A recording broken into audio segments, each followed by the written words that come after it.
BTech in computer science, information technology, ये degrees इतनी चर्चित हुई कैसे? एंड 2025 में ये हिस्ट्री जानना आपके लिए जरूरी क्यों है? आइए देखते हैं। आपकी सैलरी एक बहुत इंपॉर्टेंट प्रिंसिपल पे रिलाई करती है और वो है स्केर्सिटी बीट्स एफर्ट। सब कुछ ना दोस्तों इकोनॉमिक्स है। Demand, supply.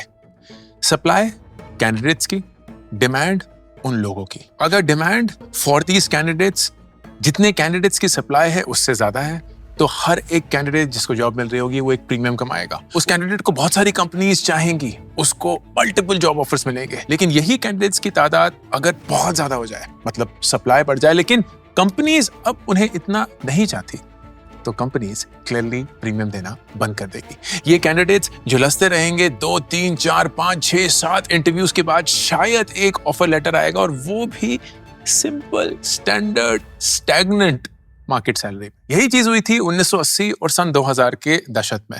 उस डेकेड में सडनली इंफॉर्मेशन टेक्नोलॉजी, आउटसोर्सिंग, इसके चलते इंजीनियर्स की डिमांड बढ़ गई। एंड इन्फोसिस, टीसीएस, विप्रो, इन सब लोगों को पता चला यार हमें लोगों की जरूरत है, लेकिन लोग ट्रेंड ही नहीं है। लोगों को पता ही नहीं है कि कोड कैसे करते हैं, लोगों को पता ही नहीं है कि कंप्यूटर लैंग्वेज क्या होती है, लोगों को पता ही नहीं है कि इंजीनियरिंग के बेसिक एल्गोरिथम्स, डेटाबेस स्ट्रक्चर्स ये कैसे बनाए जाते हैं। तो वो इन लोगों की तलाश में निकल पड़े। कॉलेजेस में दर दर भटक रहे हैं, लेकिन दिख रहा है कि लोग तो बड़ी सी बड़ी तादाद में हैं, लेकिन किसी के पास वो ट्रेनिंग नहीं है।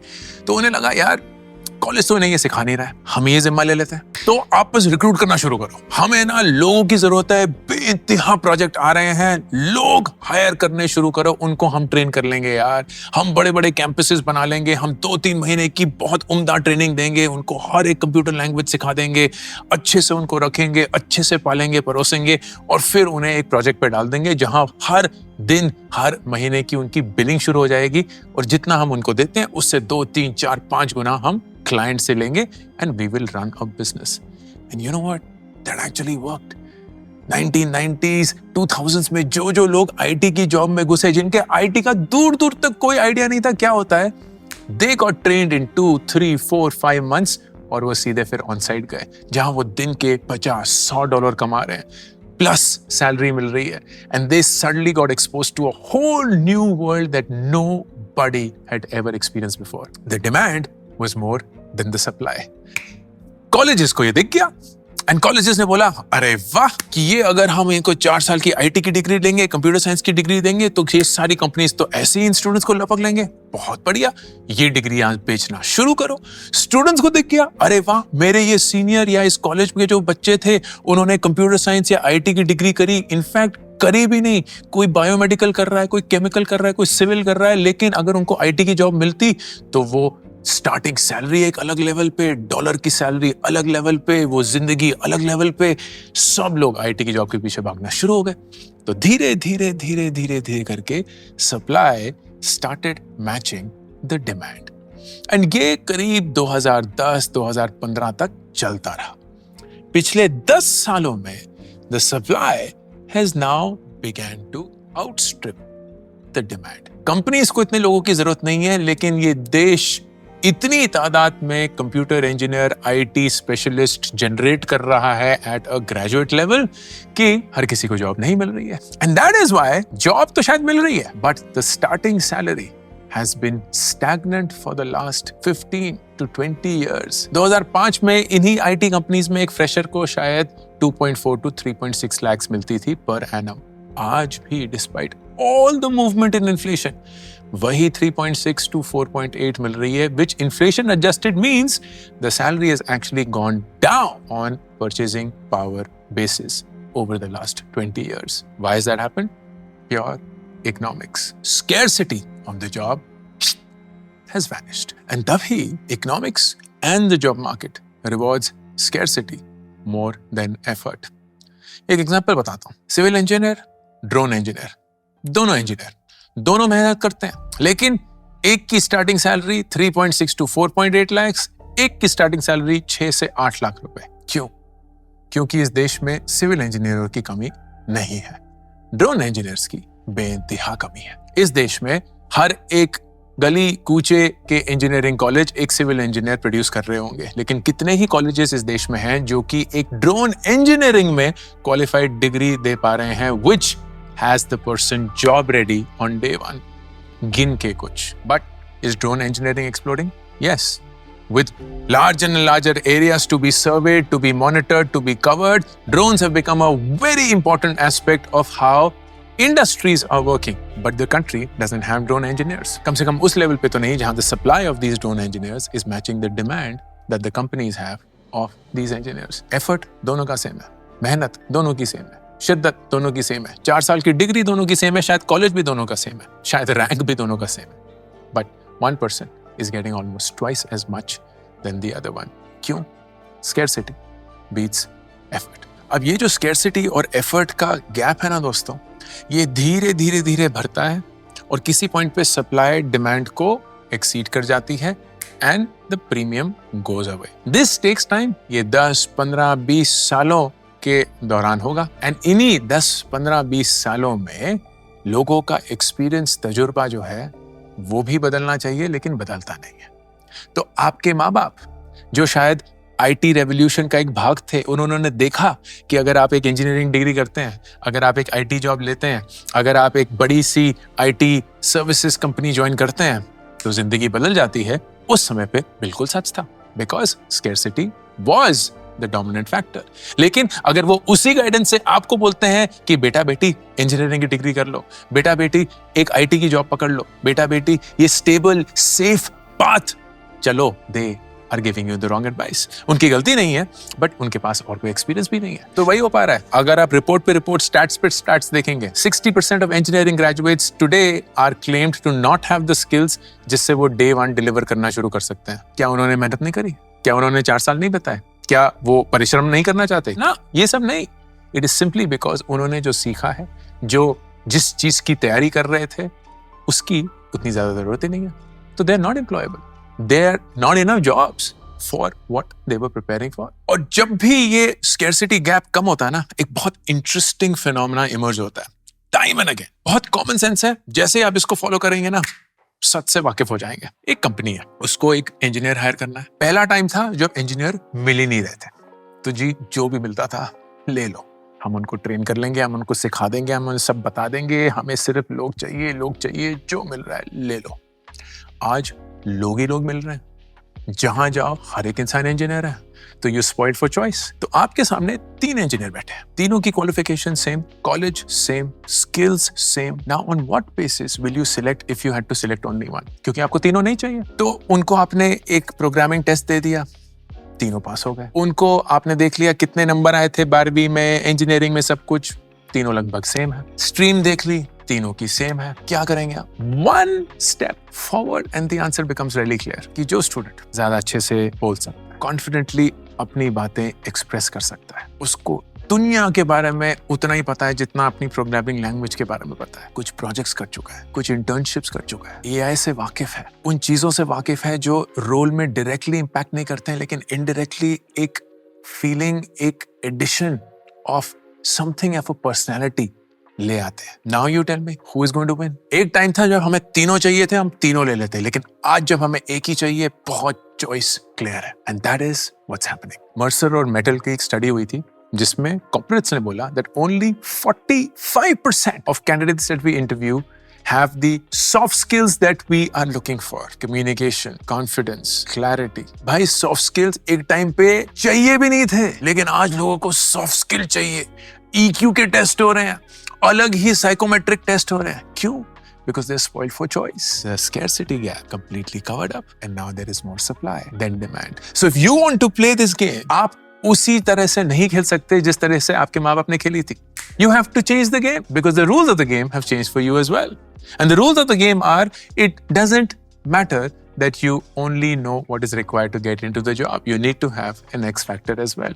कुछ तो अलग, which will set you apart from everybody else who's sitting for the same interview, the same role, the same job. And इस चीज से उभर के आता है 2026 का job formula. The formula to win in 2026 in the job market has 2 factors to it. Number 1, operate in the scarcity environment. उन job industries, job markets को टैकल करिए जहां demand is higher than the supply of people providing that skill, you instantly have a premium.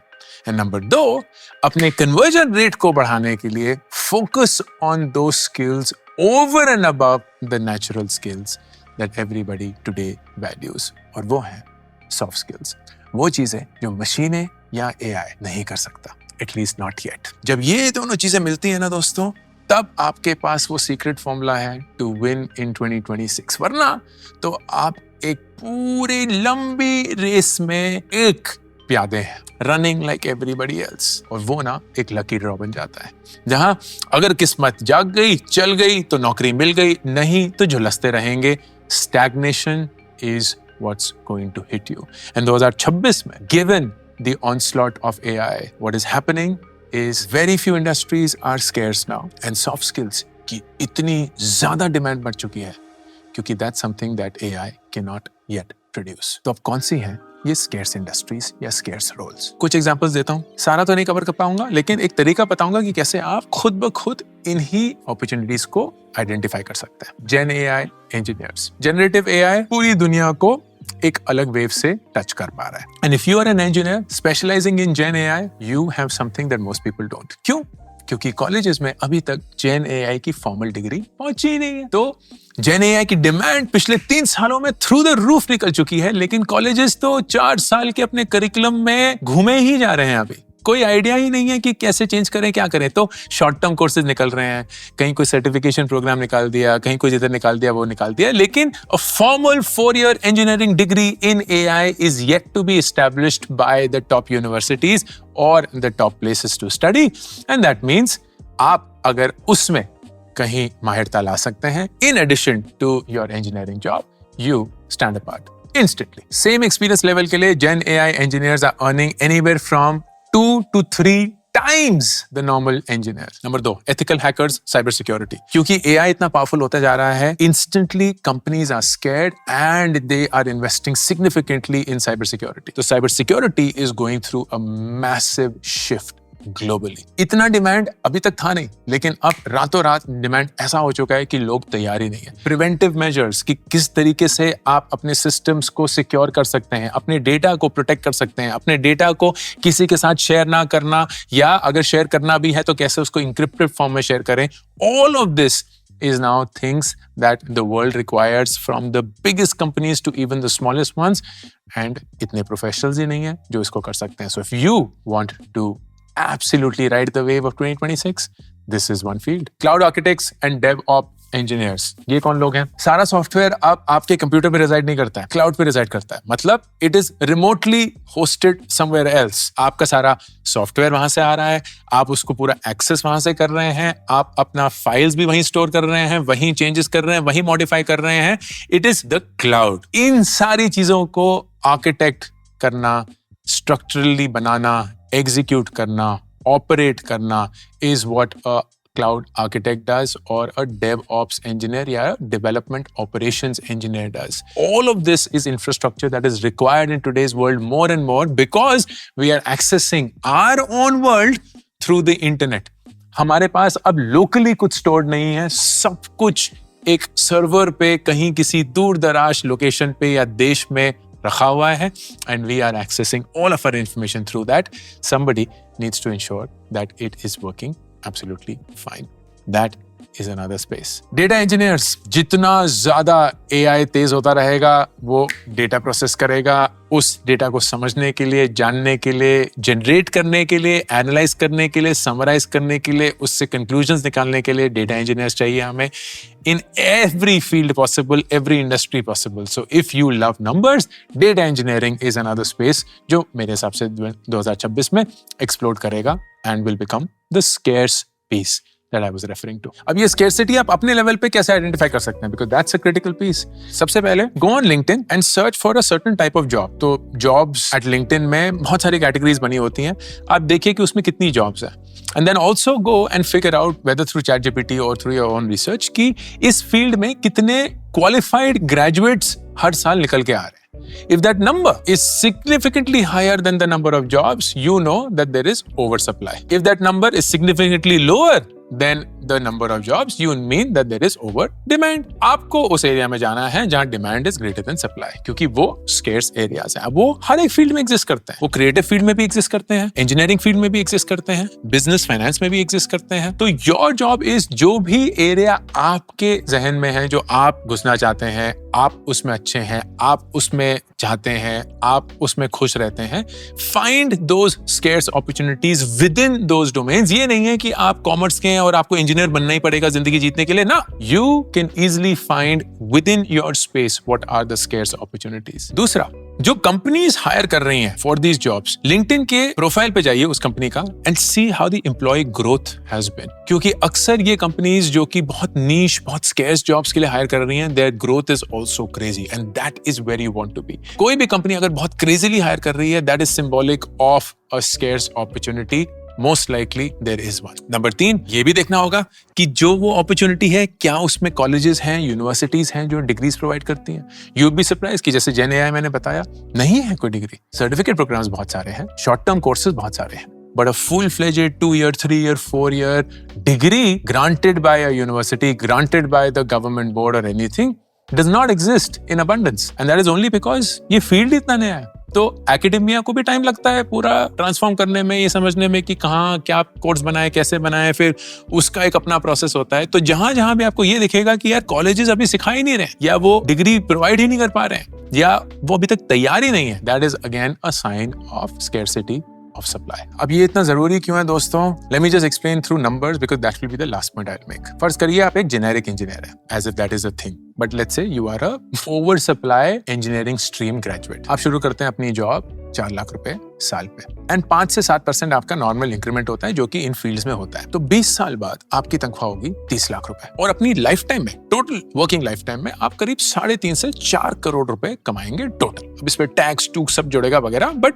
3.5 से 4 लाख करोड़ रुपए आपका earning potential है over your life time. अगर आप एक स्कैरसिटी इंजीनियर है, मतलब एक स्पेशलाइज्ड इंजीनियर हैं एक ऐसे डोमेन में जहां डिमांड जो है वो सप्लाई से ज्यादा है, तो आपकी शुरुआत फर्ज करिए 10 लाख रुपए सालाना होती है. एंड जो स्कैर्स पीरियड है उसमें आपकी इंक्रीमेंट 15-20% होगी, and after that it will settle to the same 5-7% जो कि एक जेनेरिक इंजीनियर की है. Despite all of that, your lifetime earnings will be around 7.5 to 8 crores, मतलब 3.5 से 4 करोड़ रुपए का फासला. लेकिन ये सिर्फ पैसे की बात नहीं है.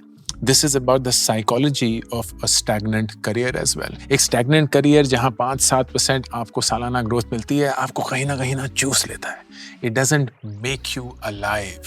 लेकिन वो जो 15-20% पे ग्रो कर रहा है, उसके बाद जब वो स्टैग्नेंट होना शुरू हो जाए, maybe you flip, pivot, go to another scarce career. That is when you truly enjoy your professional success. And वही मेरी आप सबके लिए कामना रहेगी. 2026 आप सब लोगों के लिए incredibly powerful हो when it comes to your career. इसी आशा के साथ यह है अंकुर वारिकू का ऑफिशियल करियर यूट्यूब चैनल, और मैं हूं अंकुर वारिकू, साइनिंग ऑफ.